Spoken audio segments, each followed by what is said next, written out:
In the 1930s, Nazi Minister of Propaganda Joseph Goebbels thought the Russians were a headless colossus with feet of clay. He believed that Bolshevism would collapse like a house of cards. The legendary American General George Patton, who together with Soviet Marshal Zhukov participated in the Berlin Victory Parade of 1945, noted that Russian soldiers can imitate goose step pretty well, but with few exceptions they gave the appearance of recently civilized Mongolian bandits. In the 1980s, American diplomat Henry Kissinger famously compared Russia to a European colony in Africa, implying it's chronically destitute and dysfunctional, except with nuclear weapons. In November 2016, during the peak of Russiagate scandal, the Washington Post promoted the claims of a shadowy organization that smeared dozens of US journalists that are critical of US foreign policy as being routine peddlers of Russian propaganda. The organization developed and proliferated an app,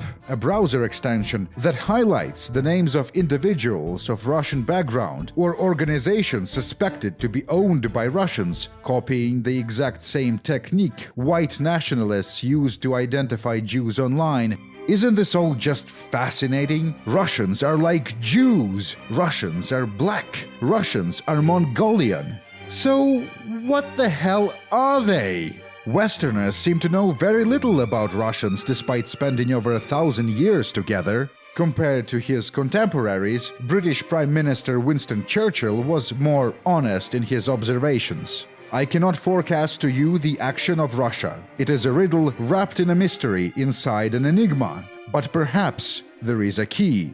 Well, yes, Winston. There are 3 keys, actually. In order to understand Russia, you need to understand 3 key concepts. First, there is the culling.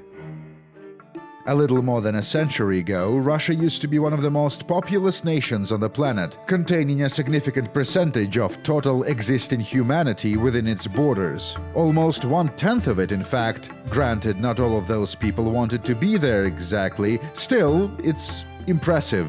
But those days are long gone. Over time, this number was reduced to a meager 2%. The modern Russian state has less people than Pakistan, Nigeria, or Bangladesh. That's a sad state of affairs, or at least it is according to Russian nationalists. But how did they get here exactly? Well, through a series of catastrophes, famines, wars, genocides, and self-genocides, emigration waves, as well as economic shocks enabled by incompetent governance. Russians, and especially Soviets, are known for their self-dehumanizing attitude. There is this popular, although not entirely accurate stereotype that a standard Red Army military tactic was sending human waves of conscripted cannon fodder against an entrenched enemy. Quantity has a quality of its own, a quote often falsely attributed to Stalin. In truth, he never said it. In fact, it's not clear who originally said it. The quote possibly belongs to an otherwise unremarkable US defense spook, Thomas Callaghan Jr.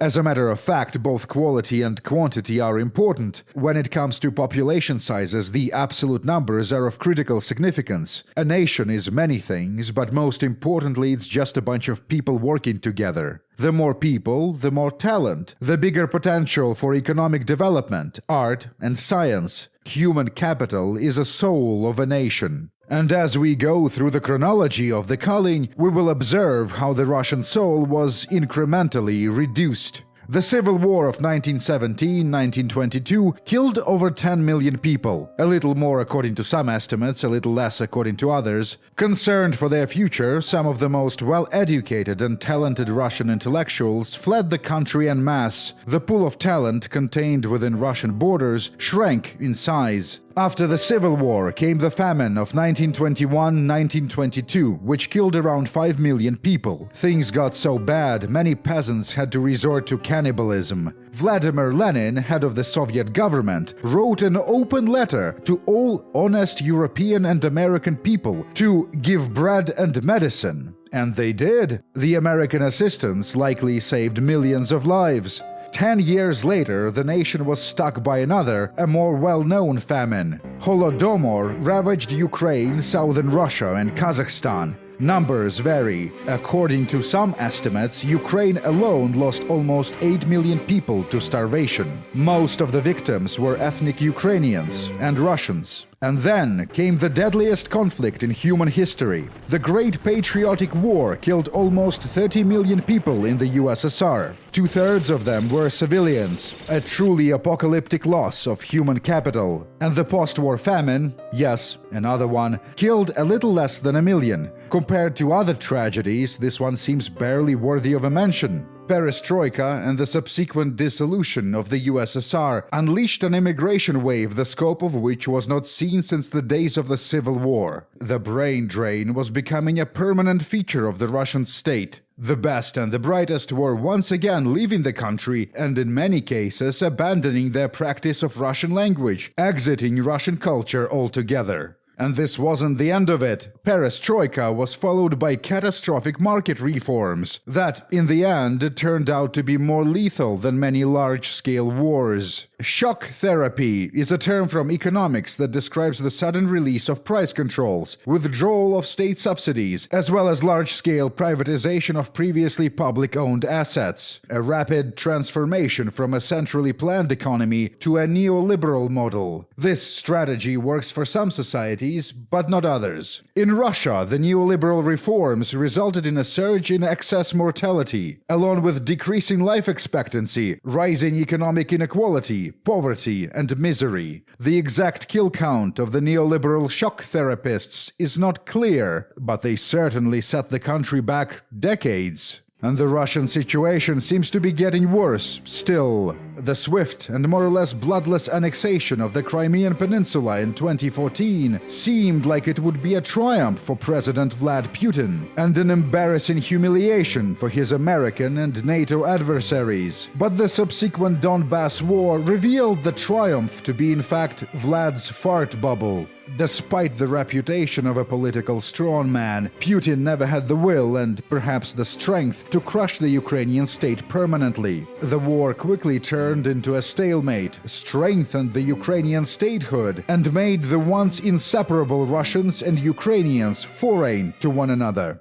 No longer willing to make contributions to a loser culture that failed them so many times, the overwhelmingly Russophonic Ukrainians were rapidly developing their own discrete identity and language. From the point of view of the Russian state, independent Ukraine was bad, but it wasn't the end of the world. One can point to the Anglophone culture that became even more influential globally once various former British colonies and territories became independent. But the Ukrainians weren't simply quitting a disadvantageous political arrangement. The Ukrainian exit from the Russian world was not only political, but a cultural one. And in the coming decades, the Ukrainian refusal to be a part of Russophonic intellectual space will result in yet another catastrophic human capital loss for Russian culture. All things considered, the previous 2 centuries were so unbelievably terrible for Russians, we'll have to resort to quantum mechanics in order to illustrate just how bad things truly are. If the multi-worlds theory is true, there must be an Everett branch where Russians got lucky and the above calamities didn't happen. A universe where Russians were never cold, and the country still commands a significant percentage of the world's population, a huge share of humanity's intelligence and talent. What would such a culture even look like? What would its art look like? What would their food be like? What kind of movies would they watch? What kind of video games would they play? Would they have their own equivalents of Dark Souls or Final Fantasy, StarCraft or The Witcher? Would they have their own Game of Thrones or their own Star Trek? We don't know. It's hard to picture this culture even as a thought experiment. The Russian defeat in the game of politics was so overwhelming, so absolute, it erased this alternative future from imagination.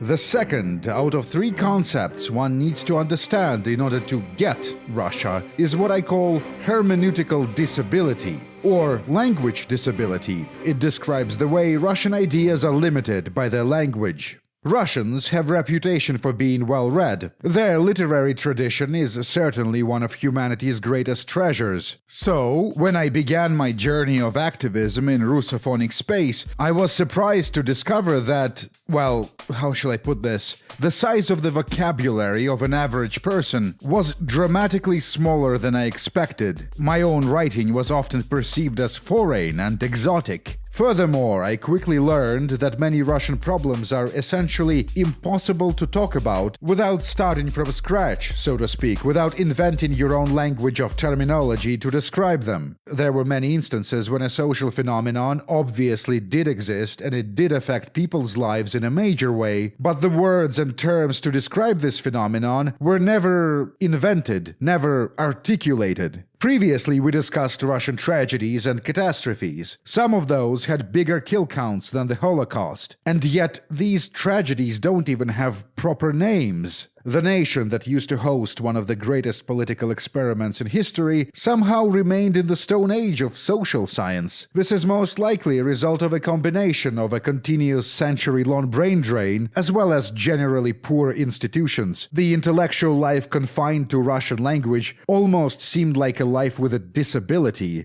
or a life in prison. One can make a counter-argument. Despite the setbacks, Russian language remains the 7th most spoken language in the world. 144 million speakers. That doesn't seem so bad, does it? There are many successful cultures with even fewer speakers. But the numbers for Russian are laughable when you compare them to English, the language that conquered mankind. It's the language of science, philosophy, and diplomacy, the language of both high and popular culture. It's the key to all world's knowledge. 1.5 billion people speak English. That's an astonishing 20% of the world's population. The modern Anglophone space represents the highest concentration of mind and talent in history. And in order to access this space, you don't even need to live in an Anglophone country. Learn the language, and all these resources, experiences, and conversations are yours. Hermeneutical disability is a term that has roots in feminist philosophy, which I suppose is ironic. Russians have a reputation for being socially conservative, and yet it's the philosophy of female liberation that provides the intellectual language required to understand them. In 2007, Miranda Fricker, an English scholar with a background in analytical philosophy, coined the term epistemic injustice. Epistemology is the philosophy of knowledge, the investigation of what distinguishes justified belief from what is, like, your opinion, man. Epistemic injustice refers to unfairness related to knowledge, how it is communicated and how it is understood. Hermeneutical injustice occurs when someone's experience is not understood because there are no concepts available that can adequately identify or explain that experience. It's a deficit of our shared tools of social interpretation, like Fricker herself puts it. The hermeneutical problem affects Russians on a massive scale. It's one of the defining weaknesses of both the contemporary and the historical Russian culture. Low-quality institutions and low levels of English literacy limit the Russians in what knowledge they can acquire.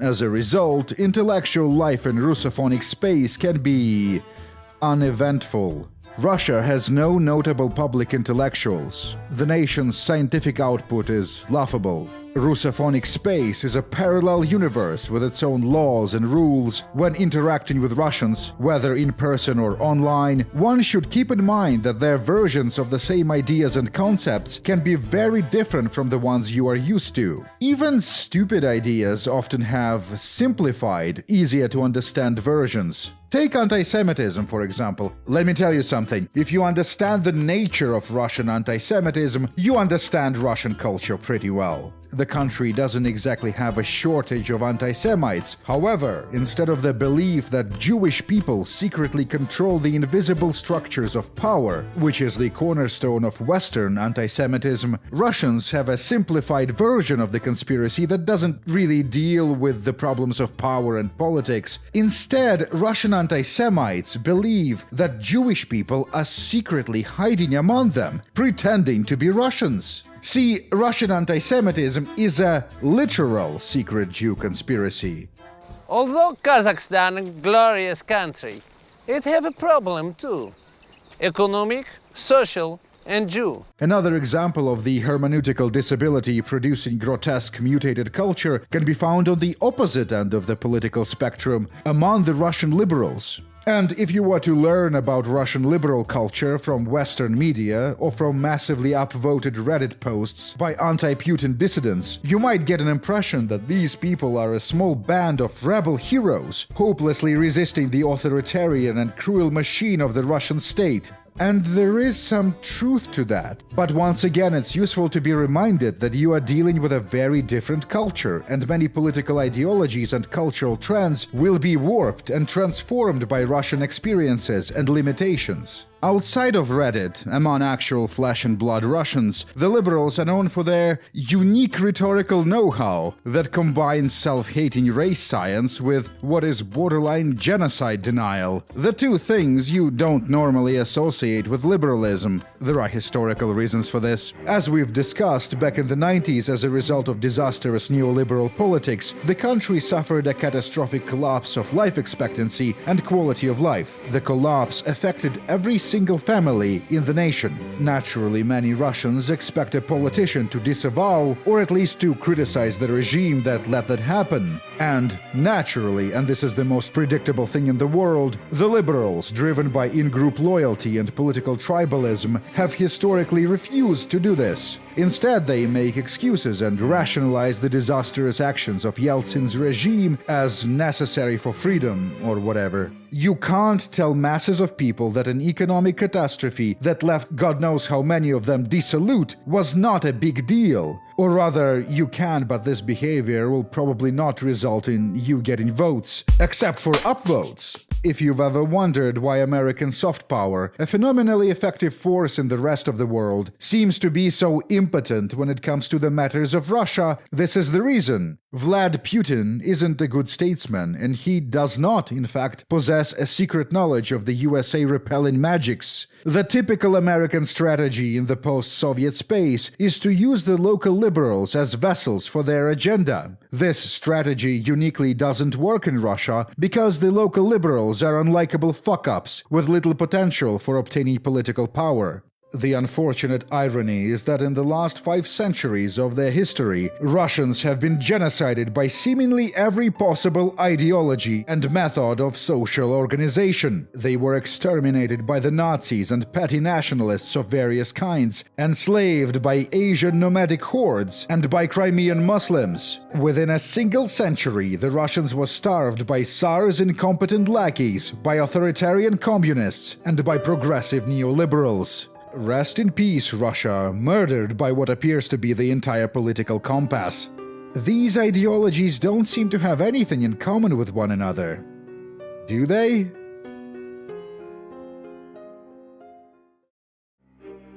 The final key concept you need to understand in order to successfully interpret Russian behavior is prejudice. The prejudice.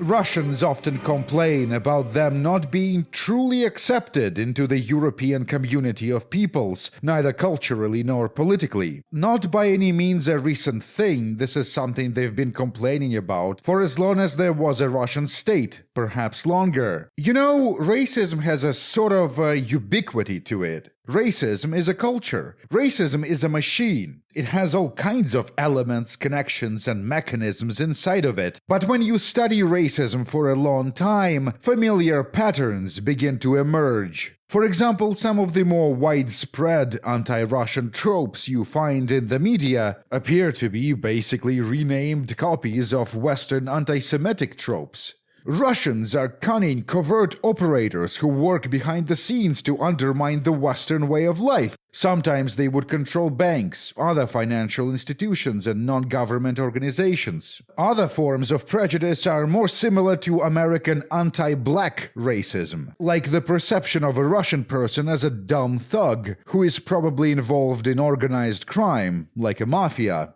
Most racist tropes fall somewhere on this N-word, K-word spectrum. Prejudicial attitude towards Russians is a common thing in the West, and as we move eastward, prejudice turns into outright ethnic hatred, specifically in so-called near abroad, the nations that were unlucky enough to be located on Russia's western and southern borders. Ethnic hatred is never acceptable, but in many instances its emergence can be easily predicted. Naturally, the nations that suffered from Russian imperialism might grow to resent Russians and their state. Some of these nations develop a sophisticated culture of race science to explain why Russians are in fact not good at all. In a weird twist, a culture with a well-deserved reputation for oppressing others is itself a victim of racism. But all things considered, it's not that strange. In fact, it's fairly common for an ethnic group to be oppressed and to act as an oppressor in different contexts. Russians, Jews, Chinese, Japanese, even Americans. Victims become villains. Happens all the time.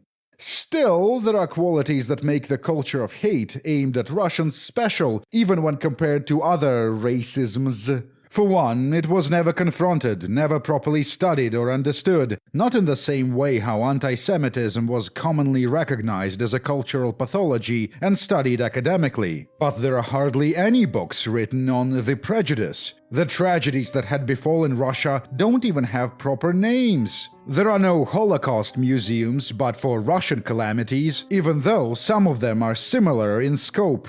Once again, the problems compound. The Russians have never learned how to have a conversation about civil rights. They have never developed that particular set of shared tools of social interpretation. And due to the hermeneutical disability, they can't simply borrow these tools from the Anglophone world. Nevertheless, understanding the prejudice is critical to understanding all things Russia. Both in the past and in the present, this culture of hatred led to wars, ethnic cleansing campaigns. It informed Russian internal as well as foreign policy. It changed states' borders, annihilated entire cities. The concept of racial superiority over a subhuman Slav was used to justify the historical Nazi ideology and led to about 5 Holocausts worth of deaths in the USSR. The prejudice inspired books, movie scripts, and popular video games. Recently, this culture provided legitimization for the idea that Vlad Putin, the idiot who can barely influence the events in the neighboring Belarus, is somehow secretly controlling the US president. Prejudice is often fueled by ignorance. Fortunately, there are many ways to combat it. Some of the most successful projects that ended up humanizing Russians in the eyes of the world happened in the realm of mass culture, and almost all of them were happy accidents. Like the Stalker series of video games developed by Ukrainian company GSC Game World. With Stalker, the Ukrainians have accidentally invented what would eventually become known as Slava Boo aesthetic, the romanticization of Eastern European culture most strongly associated with Russia, even though its origins are firmly Ukrainian.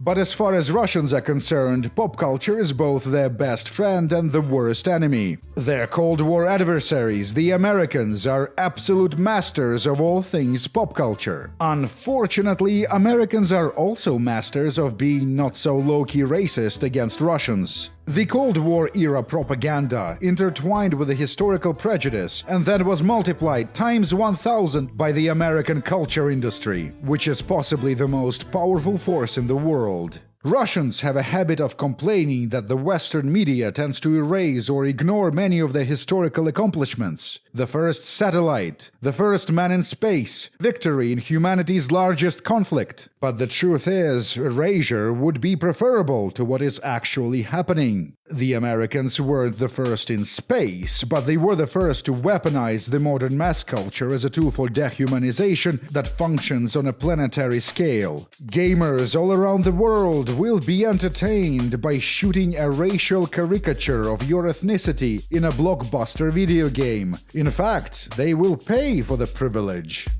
Our so-called leaders prostituted us to the West, destroyed our culture, our economies, our honor.